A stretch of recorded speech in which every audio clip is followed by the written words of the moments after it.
चलिए आइए आज हम सीखेंगे समीकरण को संतुलित करना। रासायनिक समीकरण को संतुलित करने के लिए हमें क्या करना होगा, कुछ प्रोसेस देखना होगा। और हम जो रासायनिक समीकरण को संतुलित करना सीख रहे हैं वो क्लास 10th के अकॉर्डिंग है। क्लास 10th में एक प्रोसेस होता है जिस प्रोसेस को हम यूज करके और क्या करते हैं, अपने समीकरण को संतुलित करते हैं। उस प्रोसेस का नाम होता है हिट एंड ट्रायल विधि, है ना। कौन सा process? Hit and trial process. इस प्रोसेस के अकॉर्डिंग हम क्या करते हैं, किसी भी रासायनिक समीकरण को अपने संतुलित करने की कोशिश करते हैं। क्यों किया जाता है? तो संतुलित करने का जो नियम होता है वो ये बोला जाता है कि आप पहले भी पढ़े होंगे, एक नियम होता है जैसे हम कहते हैं द्रव्यमान संरक्षण का नियम। क्या बोलते हैं? द्रव्यमान संरक्षण का नियम, law of conservation of mass. तो इस नियम के अकॉर्डिंग ये बोला जाता है कि जब भी हम द्रव्यमान की बात करते हैं तो द्रव्यमान को आप न तो उत्पन्न कर सकते हैं और न ही नष्ट कर सकते हैं। ये तो जानते हैं ना तो हम इन्हें उत्पन्न कर सकते हैं और ना ही इन्हें नष्ट कर सकते हैं। सिर्फ इन्हें क्या कर सकते हैं, प्रोसेस में चेंज कर सकते हैं, है ना। प्रोसेस में चेंज करने का मतलब ये होता है जैसे हम लोग मैकेनिकल एनर्जी को कन्वर्ट करते हैं किसमें, इलेक्ट्रिकल एनर्जी को कन्वर्ट करते हैं मैकेनिकल में, मैकेनिकल को कन्वर्ट करते हैं इलेक्ट्रिकल में। तो उस तरह से जो होते हैं वो चेंजेस होते हैं, लेकिन उनमें उनको हम क्या नहीं कर सकते, उत्पन्न नहीं कर सकते और ना ही नष्ट कर सकते हैं। तो इसलिए बोला गया कि जब भी हम रासायनिक समीकरण की बात करते हैं तो रासायनिक समीकरण में क्या मिलते हैं आपको, तो रासायनिक समीकरण में आपको मिलते हैं अभिकारक। अभिकारक को हम क्या कहते हैं, रिएक्टेंट, है ना। और ये क्या होते हैं, रिएक्ट करके बनाते हैं क्या, उत्पाद। और इस उत्पाद को हम क्या कहते हैं, प्रोड्यूस या प्रोडक्ट। क्या बोलते हैं, प्रोडक्ट बोलते हैं, है ना। तो इस नियम के अकॉर्डिंग ये बोला गया कि जब भी हम बात करते हैं जितना द्रव्यमान हमारे अभिकारक का होगा उतना ही अभिक्रिया होने के दौरान उत्पाद में भी होने चाहिए। और किसका द्रव्यमान, तो आप पहले भी हम बता चुके हैं और आप जानते भी होंगे, अभिकारक जो होते हैं वो पदार्थ हो सकते हैं। तो पदार्थ की जगह पे हम ये कहते हैं कि ये तत्व भी हो सकते हैं। तत्व के साथ साथ ये क्या हो सकते हैं, यौगिक भी हो सकते हैं। क्या क्या हो सकते हैं, तत्व और यौगिक। वहीं हम उत्पाद की बात करें तो सेम प्रोसेस, ये क्या हो सकते हैं, ये तत्व भी हो सकते हैं और यौगिक भी हो सकते हैं। बात समझ में आई? तो जो भी तत्व और यौगिक लिए जाएंगे उनका जो द्रव्यमान होगा वो सेम होना चाहिए। अब द्रव्यमान को कैलकुलेट करने के लिए दो प्रोसेस होते हैं। या तो आप उन अभिकारक में उपस्थित यौगिकों के या तत्वों के आप क्या करें, आप द्रव्यमान जिसको कहते हैं मोलर मास, उस एलिमेंट का आप याद रखें। तो जैसे अगर हम बात करें तो आप पढ़े होंगे कि एक होता है किसी भी तत्व मान लो या परमाणु मान लो। तो तत्व की बात करेंगे, तत्व क्या होता है, तत्वों का एक होता है परमाणु क्रमांक, होता है ना। क्या होता है, तत्वों का परमाणु क्रमांक, और एक होता है तत्वों का परमाणु भार। तो यहाँ पे जो प्रोसेस होता है द्रव्यमान संरक्षण का नियम, वो खासकर परमाणु भार के अकॉर्डिंग होता है। तो इसके लिए आपको परमाणु भार याद करना पड़ेगा, जिसे हम एटॉमिक मास कहते हैं, है ना। तो सीधा सीधा ये बोला जा सकता है कि जब भी हम बात करेंगे समीकरण संतुलित करने की तो हमें क्या क्या होना चाहिए, हमें अभिकारक और उत्पाद, ये दो पता होना चाहिए। उत्पाद को हम प्रोडक्ट बोलते हैं और जब भी हम अभिकारक की बात करेंगे तो वो रिएक्टेंट होंगे, है ना। तो उत्पाद और अभिकारक के जो द्रव्यमान होंगे वो सेम होने चाहिए। क्लियर है? सिंपल सी बात यह है कि अगर इनके द्रव्यमान 100 ग्राम है तो इनके भी द्रव्यमान कितने ग्राम होने चाहिए, 100 ग्राम होने चाहिए। और ये हम आपको पहले ही बता दिए हैं कि ये हमारे अभिक्रिया को दर्शाता है, अभिक्रिया को दर्शाता है। तो ये जरूर ध्यान रखिएगा, अभिक्रिया को दर्शाता है, अभिक्रिया के दर को दर्शाता है, लेकिन हम यहाँ पर डिफाइन नहीं कर सकते हैं कि ये अभिक्रिया हो भी रही है, कितनी तेजी से हो रही है, कितनी धीमी हो रही है, इस तरह का हम इनमें कोई भी इंडिकेशन नहीं कर सकते, ये ध्यान रखिएगा। इसीलिए बोला जाता है कि ये अभिक्रिया को दर्शाते हैं कि क्रिया एक तरफ हो रही है ना। चलिए, अब बात करने से पहले हमें ये देखना होगा कि हम कैसे अपने रिएक्शन में नंबर ऑफ मोल काउंट करते हैं एटम्स के। तो नंबर ऑफ मोल काउंट करने के लिए थोड़ा हम लगाते हैं, और ध्यान रखिए अगर कोई एटम ए है, हम ए से ही कैलकुलेट करते हैं, ए दे रखा है और साथ में आपको बी है, तो ये यौगिक हो गया कंपाउंड। अगर ये इस तरह से दे रखे हैं तो नंबर ऑफ मोल की बात करेंगे तो number of mole of A, number of mole of A क्या होगा 1 होगा। Number of mole of B तो कितना होगा 1 होगा।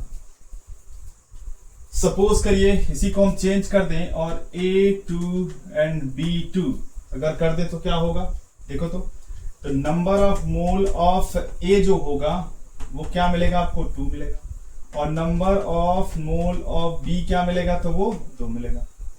क्लियर है ना। चलिए इसी को थोड़ा चेंज करते हैं और यहां पर लिख देते हैं A2B। जब ऐसा होगा तो आप ध्यान रखिएगा इन दोनों के बीच में मल्टीप्लाई होता है, और ये जो आगे नंबर होते हैं वो दोनों के साथ, इनके साथ भी और इनके साथ भी, है ना। तो इनके साथ होंगे तो मल्टीप्लाई होगा, तो यहां हो जाएगा 4A और B कितना होगा, तो B जो होगा वो 2B होगा। क्लियर है। चलिए एक एग्जांपल और लेते हैं। एक एग्जांपल और की बात करें तो अगर आपको मान लीजिए ऐसे दे रखा है 2A3B2, तब कैसे कैलकुलेट करेंगे। तो कैलकुलेट करने के लिए इसका मल्टीप्लाई इसमें, और ये नंबर किसके साथ है, बी के साथ भी है, तो कैसे लिख देंगे इसको 2, कैसे लिखेंगे 2B2। समझ में आया। तो इनकी मल्टीप्लाई करेंगे 3 2 जा 6, तो ए कितना मोल है 6 मोल, बी कितना मोल है 2 2 जा 4, तो बी कितना मोल है 4 मोल। उम्मीद है आप समझ रहे होंगे। तो ऐसे हम मोल काउंट करते हैं। तो मोल से भी हम क्या कर सकते हैं, अभिकारक में और उत्पाद में क्या कर सकते हैं, बैलेंस में ला सकते हैं, है ना। मोल के बाद हमारे जो होते हैं वो क्या होते हैं, वो एटॉमिक मास से भी होते हैं। एटॉमिक मास से आप क्या कर सकते हैं, आप उन्हें देख सकते हैं जब भी बात की जाएगी। तो उसके लिए एटॉमिक मास याद होना चाहिए। क्लियर है। तो एटॉमिक मास याद करना थोड़ा सा कठिन है, इस तरह से आप अगर मोलों के अकॉर्डिंग अगर आप करेंगे तो हो जाएगा। चलिए अब आते हैं अपने इक्वेशन पे। जब अपने इक्वेशन की बात करते हैं तो हमारा इक्वेशन कुछ ये है, जो फर्स्ट इक्वेशन आपको दे रखा है। तो जब भी इनको संतुलित करने की बात आई किसी भी इक्वेशन को, तो आप पहले एक बॉक्स बना लेंगे, है ना। और बॉक्स बनाने के बाद आप क्या करेंगे, इस बॉक्स के अंदर कोई चेंजेस नहीं होगा। फिर हम क्या करते हैं, काउंट करते हैं। अब काउंट किसको करेंगे, तो काउंट करना है अभिकारक में उपस्थित, है ना। क्या लिखेंगे, अभिकारक में उपस्थित, अभिकारक में उपस्थित तत्वों के मोल, मोलों की संख्या। पूरा लिख लो, क्या करना है। क्लियर है। और यहां क्या लिखेंगे, उत्पाद में उपस्थित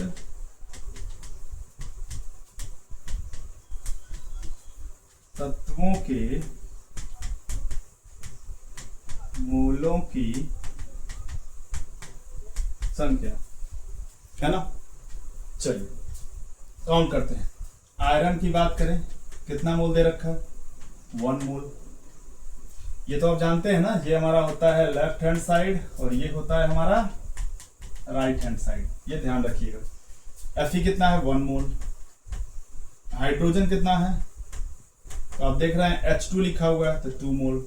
ऑक्सीजन कितना मोल है, ये 2 सिर्फ किसके साथ है, सिर्फ H के साथ है, O के साथ नहीं है। कितना मोल दे रखा है, ऑक्सीजन 1 मोल। उत्पाद में काउंट करते हैं।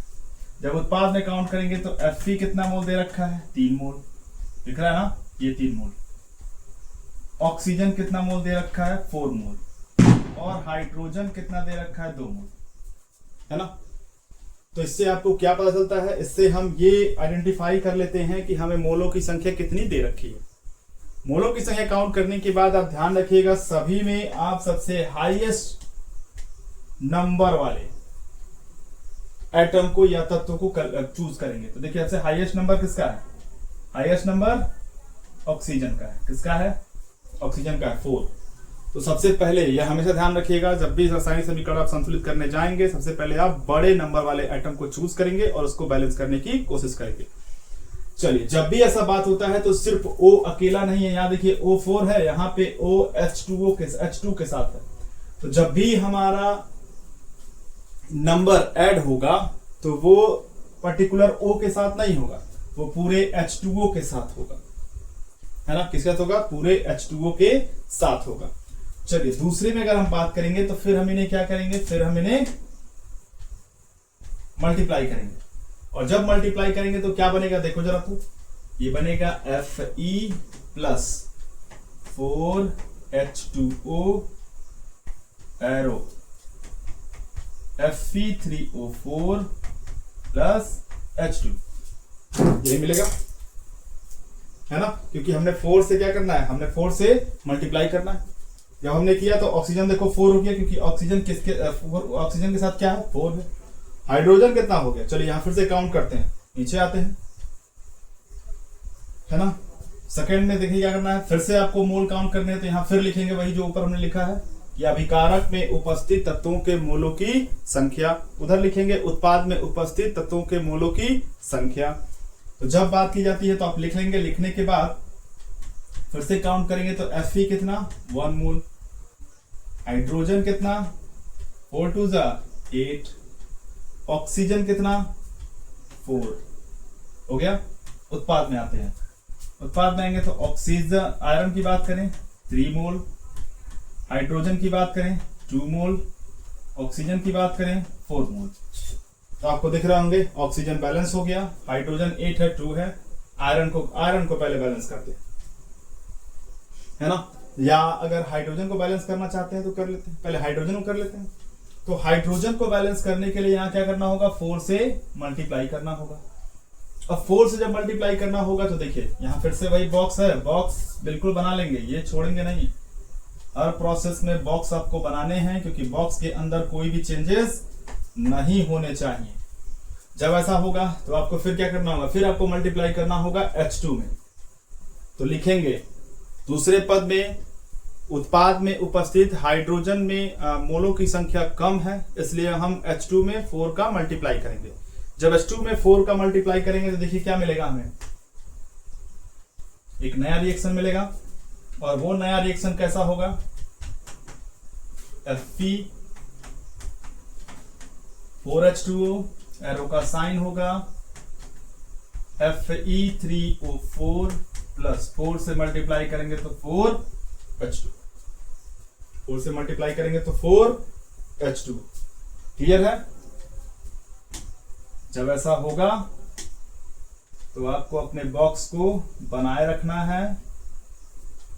बॉक्स को क्या रखना है? बनाए रखना है, इसमें चेंजेस नहीं करने हैं। बात समझ में आया?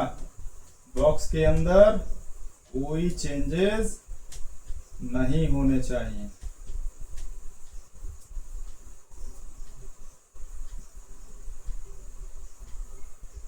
बॉक्स के अंदर कोई भी चेंजेस नहीं होने चाहिए। फिर हम बात करेंगे फिर नए समीकरण से। तो नए वाले से देखिए तो क्या मिला हमें? फिर वही लिखेंगे, थर्ड वाला। आयरन कितना मोल? 1 मोल। हाइड्रोजन 8 मोल। ऑक्सीजन 4 मोल। यहां देखिए आयरन 3 मोल, ऑक्सीजन 4 मोल, हाइड्रोजन 8 मोल। देखिए तो क्या क्या बैलेंस हो गया? देखिए हमारा ऑक्सीजन बैलेंस हुआ, हाइड्रोजन बैलेंस हुआ। बैलेंस क्या करना है? आयरन। तो अभिकारक में, अभिक्रिया में उपस्थित या अभिक्रिया में उपस्थित अभिकारक में आयरनों के मोलों की संख्या कम है, इसलिए हम आयरन में 3 से मल्टीप्लाई करेंगे, है ना? क्या होगा? 3 से मल्टीप्लाई करेंगे। जब 3 से मल्टीप्लाई करेंगे तो एक नया रिएक्शन बनेगा, और उस रिएक्शन को हम कैसे लिखेंगे? 3 से मल्टीप्लाई होगा तो 3Fe, उसके बाद 4H2O, उसके बाद Fe3O4, देन आपको 4H2। क्लियर है? तो ये एक नया रिएक्शन बना, और इस नए रिएक्शन को फिर से आप एक बॉक्स के साथ क्या करेंगे? इंडिकेट करेंगे, है ना। और फिर मोलों की संख्या आप इनमें काउंट कर लेंगे, फिर मोलों की संख्या काउंट करेंगे। मोलों की संख्या फिर से अगर आप काउंट करते हैं तो क्या मिलता है, देखिए तो आयरन कितना मोल आयरन, तो आयरन होगा 3 मोल। हाइड्रोजन कितना मोल 8 मोल। ऑक्सीजन कितना मोल 4 मोल। यहां देखिए आयरन 3 मोल, ऑक्सीजन 4 मोल और हाइड्रोजन 8 मोल। देखिए तो बैलेंस हुआ, देखिए सारा बैलेंस हुआ, आयरन भी बैलेंस, हाइड्रोजन बैलेंस और हमारा ऑक्सीजन भी बैलेंस, है ना। तो इस तरह से हमारे क्या हुए, हमारे इक्वेशन जो है वो बैलेंस हुए। आपको नीचे लिखना है अतः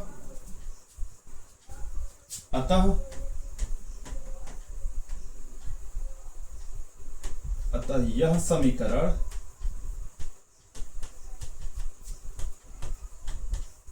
संतुलित है। यह समीकरण क्या है, संतुलित है।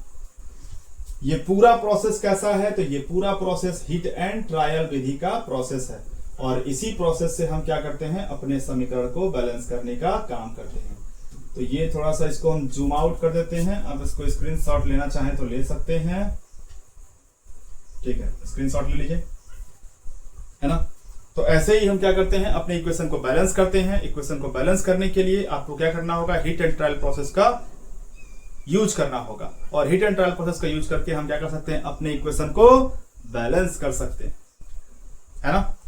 चलिए मिलते हैं नेक्स्ट वीडियो में एक नेक्स्ट